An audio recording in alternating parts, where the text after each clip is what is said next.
Ladies and gentlemen, before I tell you how one purchase changed everything, before I explain how the most entitled HOA Karen in the county met the end of her personal pool fantasy, you need to understand how it all started, because this wasn't just about a woman trespassing into my yard. It wasn't even about the pool she treated like her own private luxury spa. No, it was about disrespect, entitlement, and a war that she thought she could win simply because she knew how to scream louder than logic. My name is Daniel Hart. I'm a quiet guy, a software engineer who bought a calm suburban home to escape the noise of downtown life. I didn't know that the real noise was living 2 houses away from me with a short haircut, oversized sunglasses, and the ability to weaponize the letters H, O, and I like a sword. It's sword. Her name was Karen, not by association, not by attitude, no. Her real legal name was literally Karen Weston, and dear God, she lived up to it. The first encounter the very first morning after I moved in, I walked out into my backyard, coffee in one hand, a small towel in the other, ready to take my first dip in the pool that I had worked years to afford, but someone else was already in it. A woman with bright red lipstick, oversized straw hat, and a blindingly gold necklace floated in my pool like she owned the place. She had a drink resting on the pool float, sunglasses on, a waterproof speaker blasting some old 80s pop track. My brain short-circuited. She waved a hand like I was interrupting her piece. Oh good, you're up. The pool temperature is a little cold this morning, she said. I blinked. Blinking didn't help. She was still there. I'm Karen. I'm on the HOA board. You must be the new neighbor. You'll be happy to know that I've decided to make sure this pool is kept in great condition. I frowned. You've decided? Yes, I use it regularly. It's practically a community pool. It's on my property. This on my property. She smiled like I was adorable for even mentioning such a silly thing as property rights. We'll talk about that later. Anyway, could you bring me a towel? The red and white one I saw hanging inside your laundry room would be perfect for me. She'd seen inside my house, my locked house. I stared blankly. How did you get into my yard? Oh, sweetie, she said with a laugh. The gate wasn't locked. If you didn't want people using your pool, you should mark it. It's common sense. No, I replied. Oh, common sense is not swimming in someone else's backyard without permission. Her smile dropped like a curtain falling in a theater. You don't seem very community-oriented, she said sharply. We value participation around here. I'll get out of my pool. She lifted her sunglasses.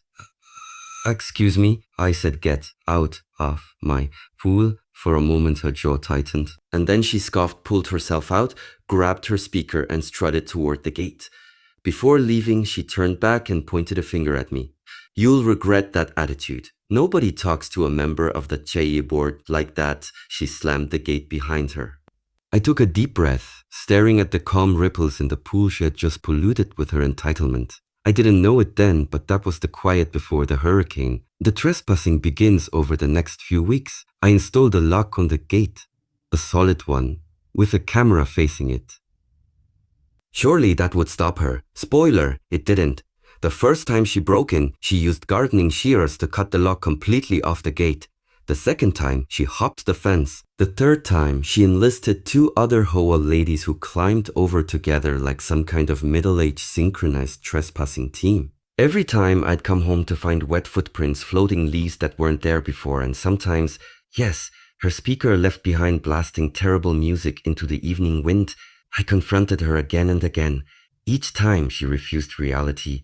Community pool. HOA guidelines say I should supervise water features. Our property's aesthetic impact affects everyone. This pool was built before you moved in.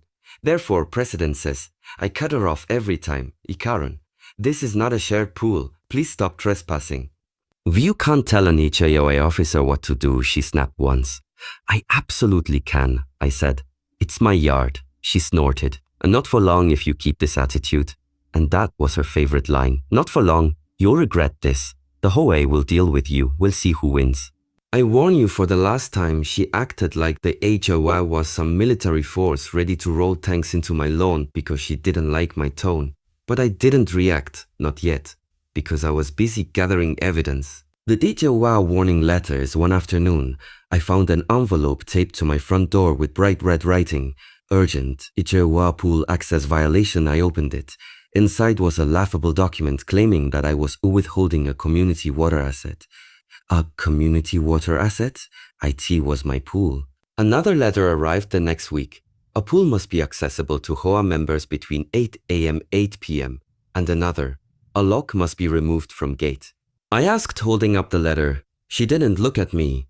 Compliance documentation. You should read it. I did. And it's nonsense.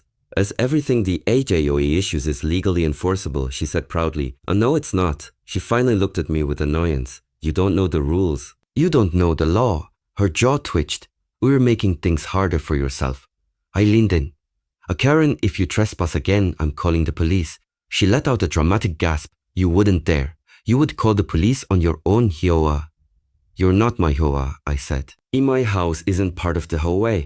It's just near it. That hit her like a slap. She froze, blinked, then slowly said, we'll see about that. And she stormed inside her house. 3 days later, the unthinkable happened. Though I tried to annex my property, yes, she actually attempted it. Oh no. A formal letter arrived stating, your property has been conditionally added to the HOA jurisdiction for community benefit. I laughed so hard I nearly choked. You can't just add someone to an HOA like adding an item to a shopping cart. But Karen believed she could. She believed everything belonged to her. Everything, including my pool. And that's the day I made a decision.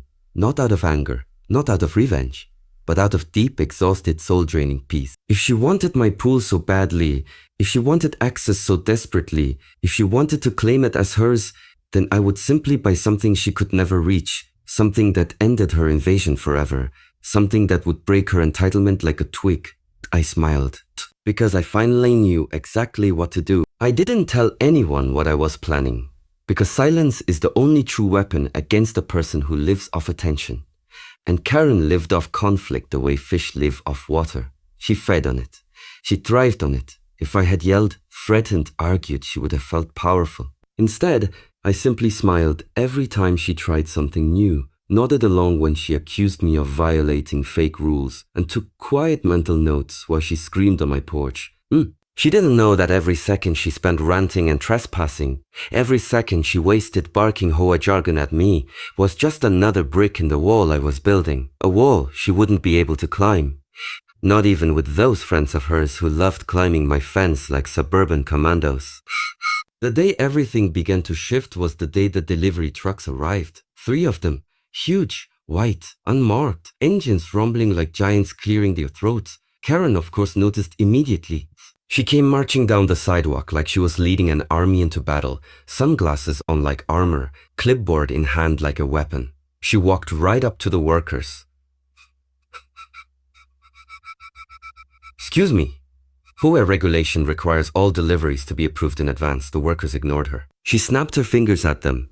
Snapped. Her fingers.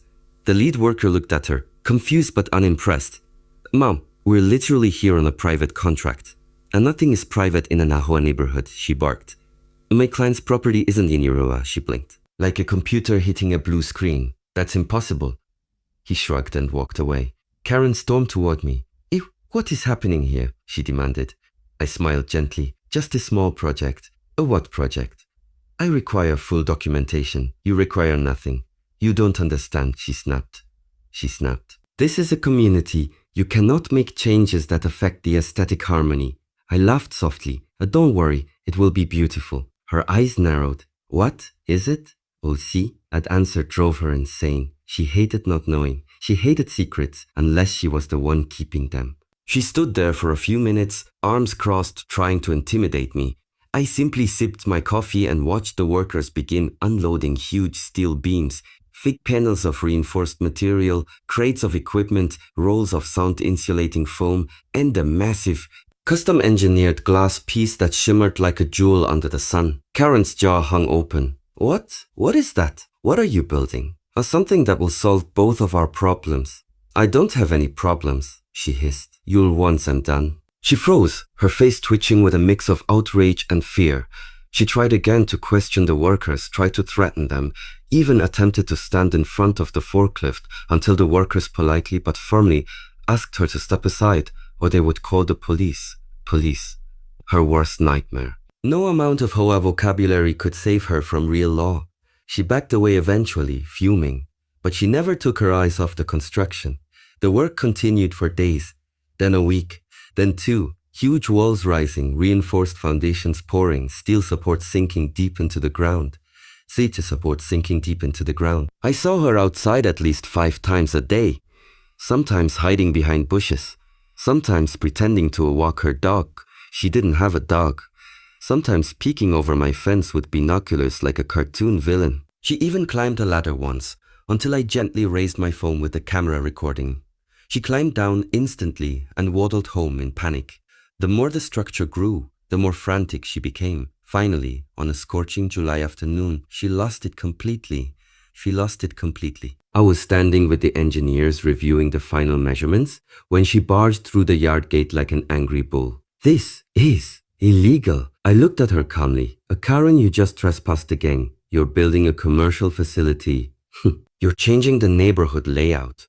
You're violating aesthetic zoning rules. There are no zoning rules here, I said, where HOA doesn't touch my land. You can't prove that.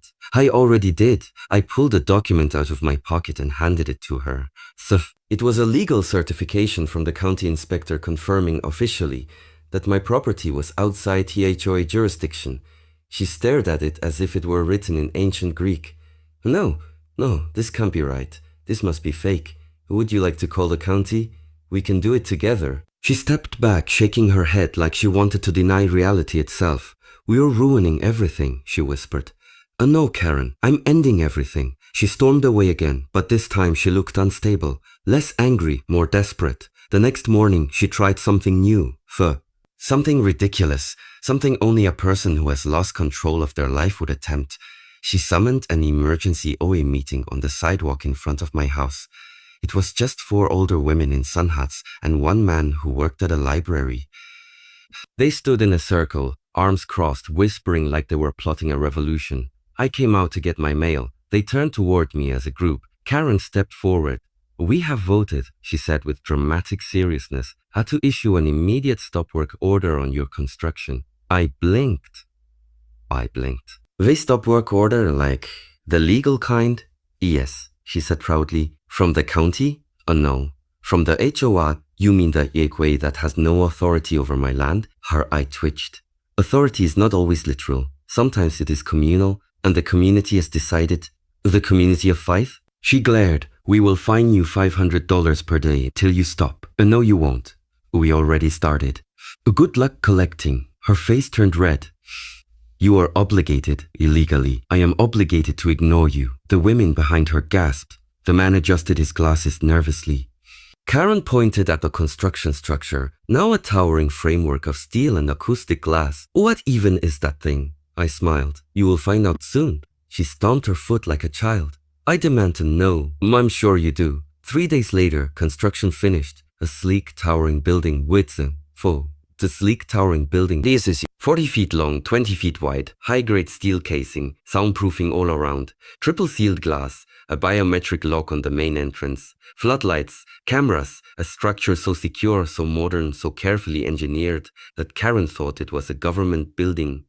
It was a government building. She came running to my yard, breathless, panicked, voice trembling. What is that? What did you build? What is it? I looked at her with the calm satisfaction of someone who finally gets to flip the final chess piece. I bought something, Karen. What? What did you buy? A new pool. A new pool. She froze like someone had unplugged her. What? I stepped aside and let her see the full reveal. The house-sized structure wasn't a building. It was a cover, a protective dome, a sealed, fully enclosed private luxury pool that made my old outdoor pool look like a bathtub. 40 feet long, temperature-controlled, lead waterfall, chroma glass roof, custom privacy tech, and best of all, completely inaccessible, completely sealed. Not even a mosquito could get inside without permission. Karen's mouth opened, closed, opened again. No sound came out. I walked past her, opened the biometric door, and stepped inside the shimmering interior where the new pool glowed like bottled starlight.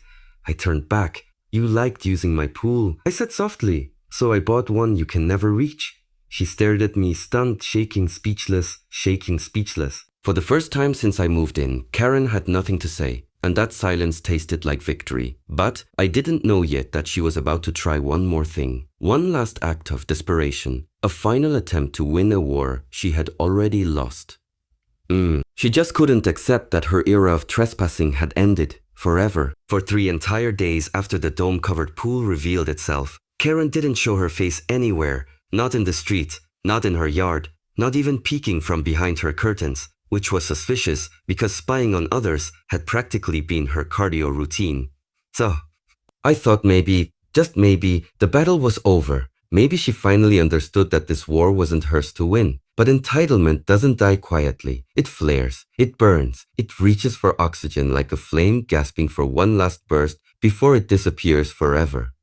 On the 4th night, something woke me. A buzzing, faint at first, then louder. I sat up, confused until I saw the security monitor flicker on. A red alert. Motion detected near the dome. I grabbed my phone and rushed outside. There she was. Karen Weston, HOA Karen, wearing all black like she thought she was a Navy SEAL on a stealth mission, holding something in her hand, something that glinted under the floodlights, a metal tool, a crowbar. She wasn't trespassing for fun.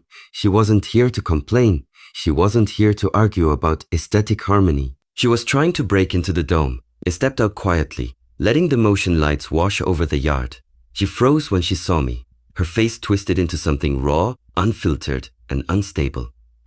I knew it, I said softly. You weren't done.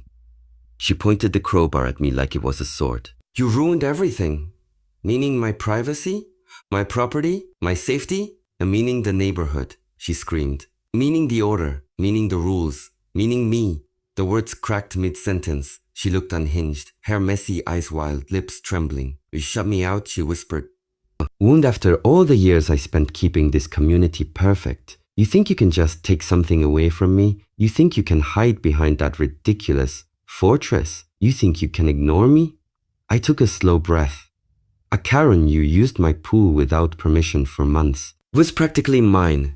It was never yours. It should have been, she yelled. I deserve access. I deserve authority. I deserve respect. No, I said. Respect is earned, not demanded.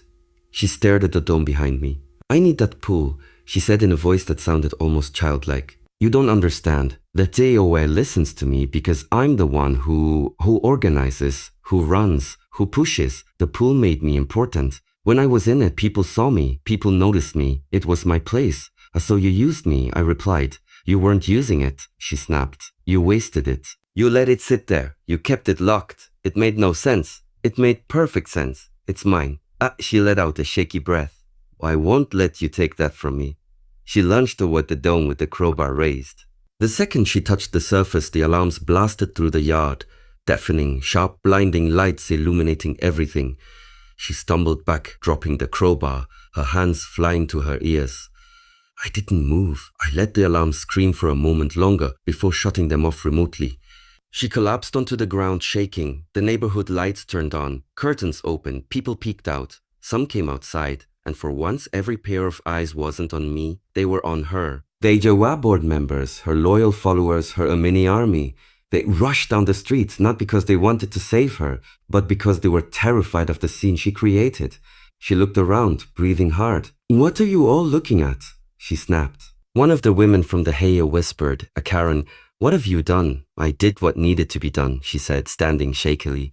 He built a monstrosity. He defied me. He refused to follow HOA rules. He endangered the structure of the entire neighborhood. The man from the HOA interrupted softly. Karen, his property isn't part of the HOA. She stared at him like he had betrayed her personally. You all promised me you supported me, she shrieked. We supported rules, he said. Not this. Karen looked around wildly. Her greatest fear, losing power, was unfolding in real time. For the first time ever, her board members didn't hide behind her. They stepped back, away from her. Away from her. Away from the madness. I didn't feel angry. I didn't feel satisfied. What I felt was tired. Just tired. Watching a person crumble under the weight of their own entitlement was less satisfying than I expected. It wasn't victory. It was tragedy. The police arrived. 2 officers who knew her well. Not because she was dangerous, but because she filed dozens of fake complaints every year. Miss Weston, one of the officers said, "We received a report about attempted property damage." She looked at me, then at them. "It's not property damage," she insisted. "It's a community inspection." The officer sighed. "On whose authority?" "Mine," she yelled. "And what authority is that?" "I am," she choked, then said it anyway. "Oh dear, oh." The officer looked at her with pity. "Oh ma'am, the HOA doesn't have jurisdiction here." Behind her, her board members nodded silently. Karen's face broke. Ugh. Not physically, emotionally. Something inside her snapped. A thread that had held her entire identity ripped in half. She whispered, almost too quietly to hear, "If the HOA doesn't control him, then I have nothing." I stepped forward, speaking calmly. "Karen, no one took anything away from you. You trespassed. You overstepped. You pushed until the world pushed back." She looked lost. For once, she didn't have a comeback. No insults, no threats, no rules printed on a clipboard. Just silence. The officers asked if I wanted to press charges. I looked at her, this woman who tried to destroy me over a pool, and I realized something. Defeating her already happened. Publicly. Completely. "I won't press charges," I said quietly. "Oh, but she stays off my property. Permanently." The officers nodded and escorted her home. Foo. Her board members didn't follow her. No one did. The next morning, something unbelievable happened. A letter appeared on her doorstep, signed by every HOA member. A vote of removal. Karen was dethroned. No position, no board, no authority, no power. She avoided everyone for weeks. Moved out 2 months later. Sold her house. Left without a word. The day the moving truck came, I stood in my yard. She didn't look at me. Didn't speak. Didn't argue. She just stepped into the truck with a box in her arms. But as the truck door closed, I saw her glance one last time at the dome. Not with anger, but with something almost sad. Because the truth was simple, the pool was never the problem. The dome was never the victory. The real victory was freedom, mine from her, hers from the illusion that control equals purpose. When the truck drove away, the neighborhood exhaled for the first time in years. I walked into my dome, the light reflecting off the water like 1,000 stars. Peace. Finally. And as I sank into the warm water, I whispered something to myself that I had waited months to say. She's never coming back. And she didn't. Not ever again.